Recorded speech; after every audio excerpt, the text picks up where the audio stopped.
Welcome to Kush News, the newscast of the African diaspora. I'm your anchor, Ochanda, daily bringing you the top stories from Africa and the Caribbean. Let's take a look at today's news on Wednesday, April 10th, 2024. Let's go to Ethiopia, where an opposition figure has been found dead. A top Ethiopian opposition figure has been shot dead, and his body was found in his hometown of Mekki.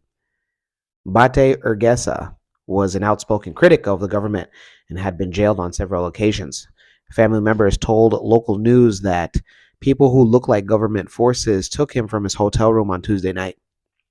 In recent years, Ethiopia has seen an increase in political or cultural figures going missing and oftentimes ending up dead.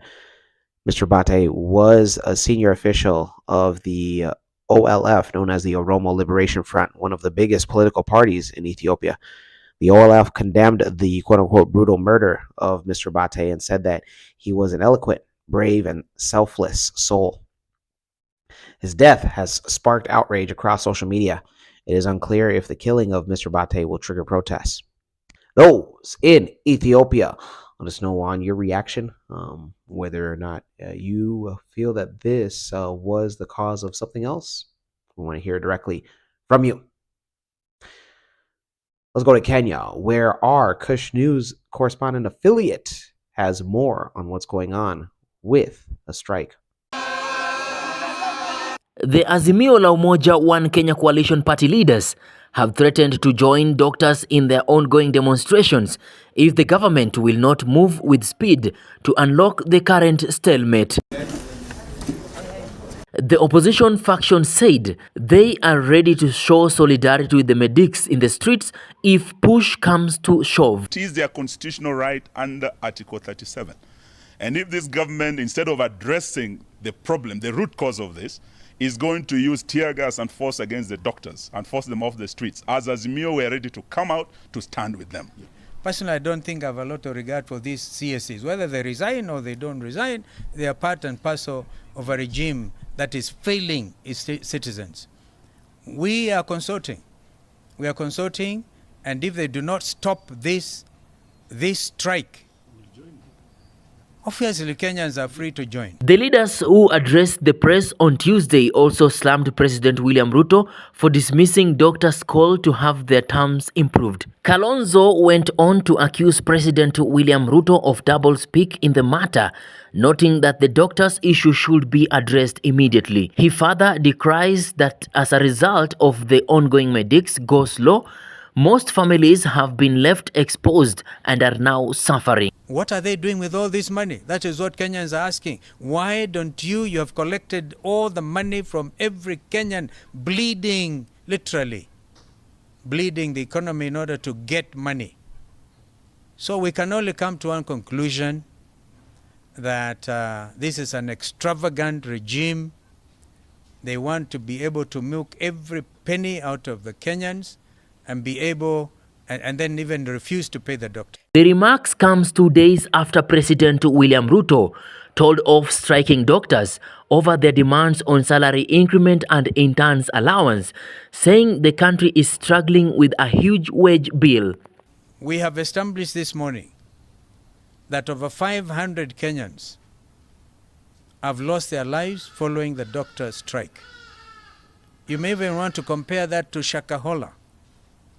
And it looks like nobody seems to care. That you cannot, as a government, say you have no money to pay your doctors, and yet you have money to give new jobs called CSs, creating offices, and rewarding your cronies who lost elections to most of these honorable members of parliament and who are going to be earning more than the honorable members of parliament. Call upon Kenyans to come and register with us the names of their loved ones who have died out of this negligence. And that number will land into thousands of Kenyans.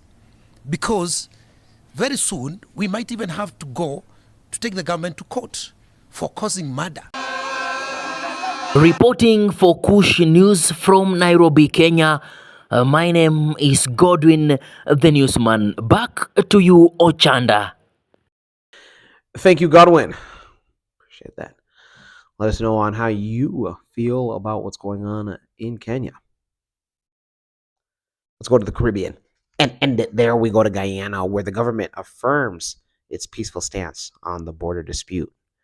Guyana's permanent representative to the United Nations, Carolyn Rodriguez Burkett, had reiterated her country's commitment to a peaceful solution to the border dispute with Venezuela. The UN Security Council met in private on Tuesday to discuss the recent developments regarding the territorial dispute between the two countries. The meeting was held under the theme, quote unquote, threats to international peace and security.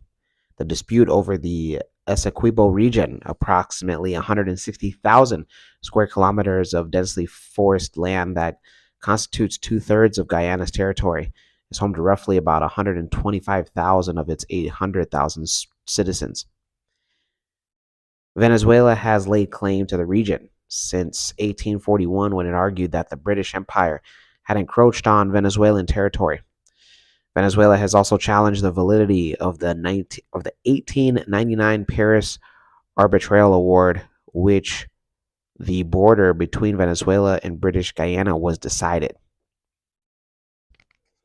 Those in Guyana, let us know on your thoughts on the entire border dispute with Venezuela. Where do you think that this will go? When we come back, we'll have today's African proverb of the day. Don't go anywhere.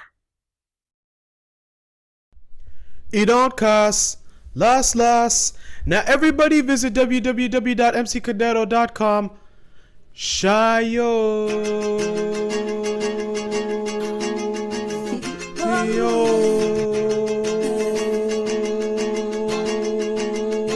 Go dance to the Dicato. I got merchandise at Dicato. I do weddings and shows in the Pitato. Graduation party. I never feel in this side though. And I got in the Dicato. I'm in the lean and in the cut. Big dad in the novel. She manipulate my love. Oh yeah. Welcome back. Let's take a look at today's African proverb of the day, and it comes to us from the Igbo. What's going on?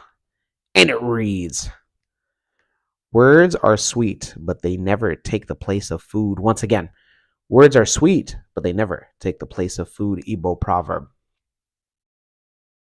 I mean, I think it's pretty self-explanatory, but just in case maybe you're still confused, talking about action, results. People love results.